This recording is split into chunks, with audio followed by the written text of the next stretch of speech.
அனைவருக்கும் வணக்கம். தமிழ் வழியில் கம்ப்யூட்டர் பயிற்சியை கற்றுக் கொடுக்குறோம். குறைவான முதலீட்டில் கம்ப்யூட்டர் பயிற்சி மையம் தொடங்க வழிகாட்டுறோம். கூடவே அங்கீகாரமும் கொடுக்குறோம்.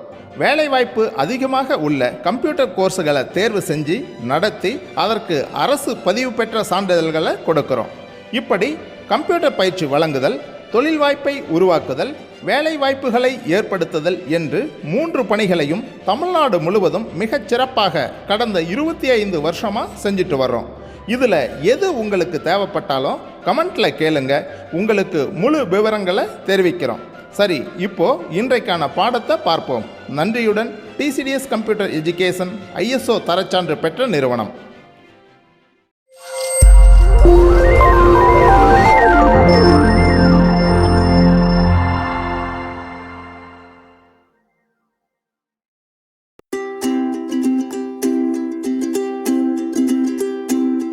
ஹலோ ஸ்டூடெண்ட்ஸ், நம்ம இன்னைக்கு மைக்ரோசாஃப்ட் ஆஃபீஸ் 2007ல் எக்ஸலில் லேப் கிளாஸ் பார்க்கலாம். இது லேப் 6th கிளாஸ். ஸோ இப்போ இதுக்கு முன்னாடி நம்ம கிளாஸ் 6 பார்த்தோம் இல்லையா, அதுக்கு உண்டான லேப் செஷன் தான் இது. ஸோ இந்த லேப் எக்ஸசைஸில் first question, open a Excel workbook and create the below table using table option in insert tab. என்ன சொல்லியிருக்காங்கன்னா, இங்கே கீழே கொடுத்துருக்குறாங்க இல்லையா, இந்த டேபிளை ஒரு எக்ஸல் ஒர்க் புக் வந்து நியூவாக ஓப்பன் பண்ணிவிட்டு அதில் க்ரியேட் பண்ண சொல்லியிருக்காங்க. ஸோ இந்த டேபிளை எப்படி க்ரியேட் பண்ண சொல்லியிருக்காங்கன்னா, டேபிள் ஆப்ஷன் யூஸ் பண்ணி, அதாவது இன்சர்ட் டேபிளை இப்போ நம்ம அது தானே பார்த்தோம், insert table table option. So அதை யூஸ் பண்ணி இந்த டேபிளை க்ரியேட் பண்ண சொல்லியிருக்காங்க. ஸோ நீங்கள் டேபிளை க்ரியேட் பண்ணும்போது ஃபஸ்ட்டு கண்டென்ட் எழுதிட்டு டேபிள் க்ரியேட் பண்ணாலும் சரி எத்தனை ரோ இருக்குன்னு பார்த்துட்டு அதை செலக்ட் பண்ணிவிட்டு அப்புறம் டேபிள் க்ரியேட் பண்ணாலும் சரி. ஸோ இந்த 2 மெத்தடில் நீங்கள் எப்படி க்ரியேட் பண்ணாலும் சரி. ஸோ க்ரியேட் பண்ணிவிட்டு இதில் இருக்க கண்டென்ட்டெல்லாம் எழுதிட்டு தென் இந்த கலர் ஆப்ஷன் கொடுத்து வச்சுக்கோங்க. ஓகேங்களா? ஸோ இது எப்படி இருக்கோ டிட்டோ நீங்களும் அதே மாதிரி செஞ்சுருங்க. பாருங்கள், அதே மாதிரி ஒரு டேபிள் நான் க்ரியேட் பண்ணியாச்சு. ஓகேங்களா? ஸோ டேபிள் க்ரியேட் பண்ணிவிட்டு இது கண்டென்ட்டெல்லாம் எழுதிட்டு தென் அதுக்கப்புறம் நீங்கள் இந்த டேபிள் ஸ்டைல் ஆப்ஷனில் ஒரு ஸ்டைல் கொடுத்துக்கோங்க. ஓகேங்களா? ஸோ அடுத்தது ஃபஸ்ட் கொஷின் இப்போ நம்ம முடிச்சிட்டோம். அடுத்த கொஷின், சேவ் ஃபைல் இந்த ஸ்பெசிஃபைடு நேம் அண்ட் லொக்கேஷன். என்ன சொல்லியிருக்காங்கன்னா, நம்ம ஃபைலை சேவ் பண்ண சொல்லியிருக்காங்க. அவங்க கொடுத்துருக்குற லொக்கேஷனில் நம்ம இதுக்கு முன்னாடி ஃபைல்ஸ் எல்லாம் எங்கே சேவ் பண்ணோமோ சேம் அதே தான். ஸோ ஸ்டூடெண்ட்டுன்றதில் உங்கள் கோர்ஸ் ஃபோல்டருக்குள்ளே உங்கள் நேம் ஃபோல்டர் இருக்கும். அதுக்குள்ளே போனீங்கன்னா உங்கள் சப்ஜெக்ட் ஃபோல்டர் இருக்கும். அதுக்குள்ளே இன்றைக்கி என்ன லேப் 6 தானே. ஸோ 6 போட்டு lab 6 date month year same இதுக்கு முன்னாடி என்ன ப்ரொசீஜரில் பண்ணீங்களோ அதே மாதிரி தான். ஓகேங்களா? ஸோ சேவ் பண்ணுறதுக்கு ஆஃபீஸ் பட்டனில் போய்ட்டு சேவ் கொடுக்கலாம், இல்லை Ctrl+ன்ற ஷார்ட்கட்டும் கொடுக்கலாம். ஸோ போயிட்டு இதில்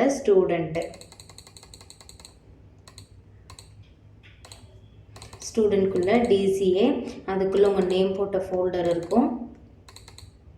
அதில் என்ன சப்ஜெக்ட்டு, ஸோ அந்த சப்ஜெக்டை கிளிக் பண்ணிங்கன்னா ஆல்ரெடி நம்ம 5 லேப் செஞ்சுருக்கோம். அடுத்தது 6 போட்டு லேப் 6. ஸோ என்ன டேட்டோ அந்த டேட் போட்டுக்கோங்க. ஓகேங்களா? போட்டுட்டு சேவ் அஸ் டைப் பார்த்துக்கோங்க, Excel workbook. Then save கொடுத்துக்கோங்க. சேவ் கொடுத்தோன்னே உங்கள் ஃபைலு பாருங்கள் சேவ் ஆகிடுச்சு. ஓகேங்களா? ஸோ நம்ம இப்போ செகண்ட் கொஷின் முடிச்சிட்டோம், ஃபைல் சேவ் பண்ணியும் முடிச்சிட்டோம். அடுத்தது third question, short the name in A to Z type. ஓகேங்களா? ஸோ இந்த டேபிளில் நேமை ஷார்ட் பண்ண சொல்லியிருக்காங்க A to Z மெத்தட் மூலிமா. ஸோ இதில் இந்த ட்ராப் டவுனை கிளிக் பண்ணிங்கன்னா ஷார்ட் ஆப்ஷன் வரும். அப்படி இல்லைன்னா நீங்கள் ஹோம் டேபில் போய்ட்டு ஷார்ட் ஆப்ஷன் எப்படி வேணாலும் கொடுக்கலாம். ஓகேங்களா? ஸோ இதில் A to Z model. So இதை கிளிக் பண்ணுங்கள். A to Zக்கு ஏற்ற மாதிரி எல்லாமே மாறிடுச்சு. ஓகேங்களா? ஸோ ஒன்றில் இந்த ட்ராப் டவுனை கிளிக் பண்ணிவிட்டு அதில் ஷார்ட்டில் A to Z, ஏன்னா ஷார்ட்டில் A to Zன்னு அவங்களே கொஷினில் கொடுத்துட்டாங்க. ஸோ ஷார்ட்டில் A to Z கொடுத்தீங்கன்னா அதுக்கேற்ற மாதிரி மாறிடும். ஓகேங்களா? அடுத்தது fourth question, highlight the first and last column. Okay, first காலம் இது லாஸ்ட் காலம் இதை ஹைலைட் பண்ண சொல்லியிருக்காங்க. ஸோ இந்த ஆப்ஷன் எங்கே இருக்குது? ஃபஸ்ட் காலம் லாஸ்ட் காலம் டேபிள் ஸ்டைல் ஆப்ஷனில் ஃபஸ்ட் காலம் லாஸ்ட் காலம் இதை கொடுத்தா ஆட்டோமேட்டிக்காக என்ன ஆகுங்க? ஹைலைட் ஆகும். தென் நான் கொடுக்குற பாருங்கள், ஹைலைட் ஆகிடுச்சு. தெரியுதுங்களா? ஃபஸ்ட் காலம் லாஸ்ட் காலம் கொடுத்தோன்னே ஃபஸ்ட்டும் லாஸ்ட்டும் ஹைலைட் ஆகிடுச்சு. ஓகேங்களா? ஸோ இது ஆப்ஷன் வந்து டேபிள் ஸ்டைல் ஆப்ஷனில் இருக்குது. ஓகேங்களா. ஸோ டிசைன் டேப்பில் ஓகேங்களா. ஸோ டிசைன் டேப்பில் இருக்குது. நீங்கள் டேபிள் க்ரியேட் பண்ணோடனே டிசைன் டேப் ஓப்பன் ஆகிடும். ஸோ அதில் தான் இந்த ஆப்ஷன் இருக்குது. ஸோ நீங்கள் டேபிள் ஸ்டைலும் ஆல்ரெடி அதில் தான் கொடுக்க போகிறீங்க. ஸோ அங்கேயே தான் இந்த ஆப்ஷனும் இருக்குது ஓகேங்களா. அடுத்தது create the below table. So இங்கே கொடுத்துருக்காங்க பார்த்தீங்களா, இந்த டேபிளை கிரியேட் பண்ண சொல்லியிருக்காங்க. ஸோ என்ன சொல்லியிருக்காங்க, நேமும் மார்க், நேமு கீழே சம் நேம்ஸ் கொடுத்துருக்காங்க அண்ட் மார்க், அவங்களோட மார்க் டீட்டெயில் கொடுத்துருக்குறாங்க. ஸோ இதை நீங்கள் க்ரியேட் பண்ணுங்கள். ஸோ இது பாருங்கள், பார்த்தாவே உங்களுக்கு தெரியுது டேபிள் ஃபார்மேட்டில் தான் க்ரியேட் பண்ணியிருக்காங்க. ஏன்னா இந்த ட்ராப் டவுன் இருக்குது, கலர் இருக்குது ஓகேங்களா. ஸோ இந்த கலர்லேயே இதே மாதிரி டேபிள் ஃபார்மேட்டில் செஞ்சுக்கோங்க ஓகேங்களா.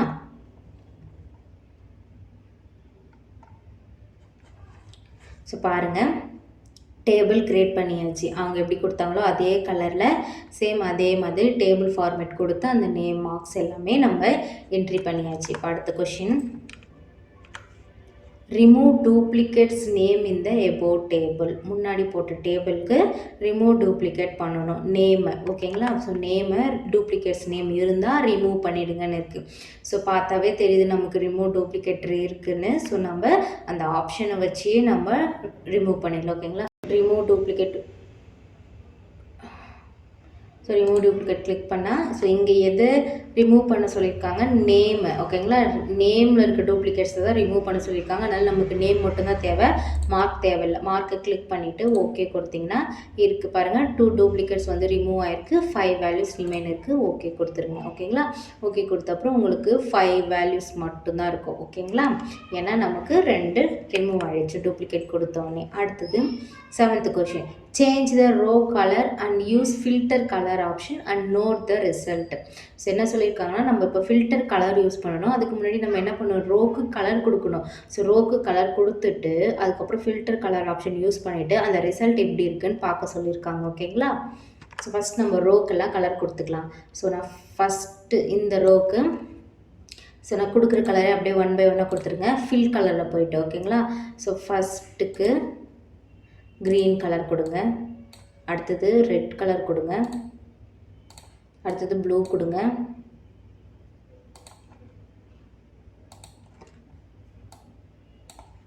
அடுத்தது எல்லோ, தென் ஆரஞ்சு. ஸோ இப்படி 1 by 1 ஒவ்வொரு கலராக கொடுத்துருங்க. இதே சேம் கலர் நீங்கள் யூஸ் பண்ணுங்கள், அப்போ தான் எல்லாேருக்கும் ரிசல்ட்டு சேமாக வரும் ஓகேங்களா. ஸோ இதே மாதிரி ஃபஸ்ட்டு க்ரீனு, செகண்ட் ரெட்டு, அடுத்து ப்ளூ, எல்லோ, ஆரஞ்சு ஓகேங்களா. ஸோ இது எல்லா கலரும் யூஸ் பண்ணிவிட்டு இப்போ கலர் ஃபில்டர் கொடுக்க சொல்லியிருக்காங்க. ஸோ நான் நேமை கிளிக் பண்ணிவிட்டு ஃபில்டர் பை கலர்னு இருக்குது பார்த்தீங்களா, ஃபில்டர் பை கலர், அதுதான் கலரில் ஃபில்டர் பண்ணுறது ஓகேங்களா. கொடுத்துட்டு ஸோ நான் ஃபஸ்ட்டு ரெட் கலர் கொடுத்து பார்க்குறேன். பாருங்கள், ரெட் கலர் மட்டும் வந்திருக்கு.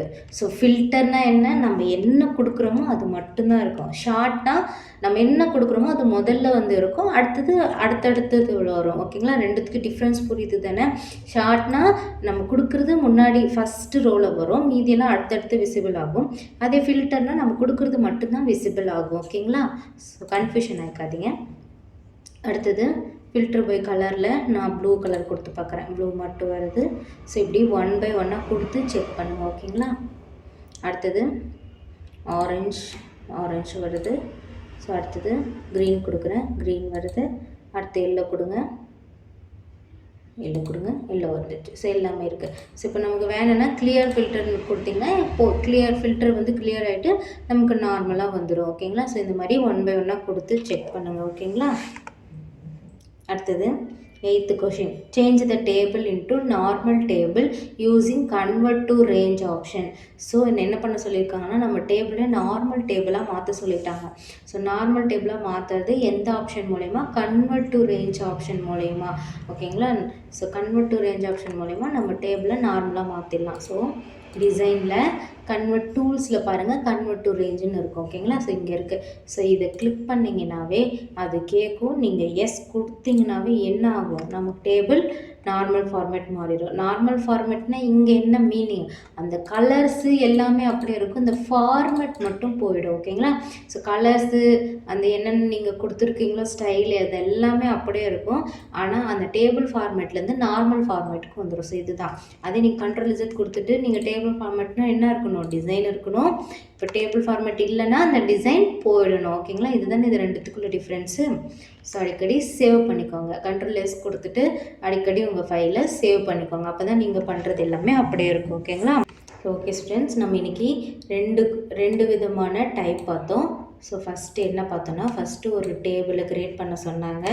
அதை க்ரியேட் பண்ணிவிட்டு அதில் இருக்கிற கலர்ஸு மற்றெல்லாம் கொடுத்துட்டு இதை வந்து ஹைலைட் பண்ணி காமிக்க சொன்னாங்க. இந்த நேம் வந்து ஷார்ட் ஆர்டரில் A to Z மூலிமா கொடுக்க சொன்னாங்க.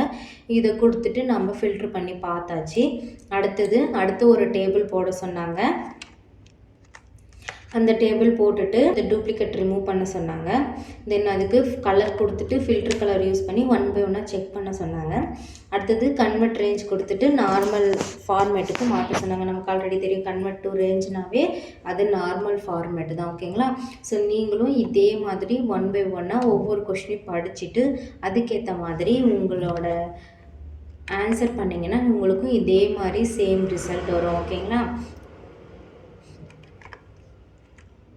நீங்களும் இதே மாதிரி செஞ்சு பாருங்கள். ஓகேங்களா. Okay students, all the best. Thank you.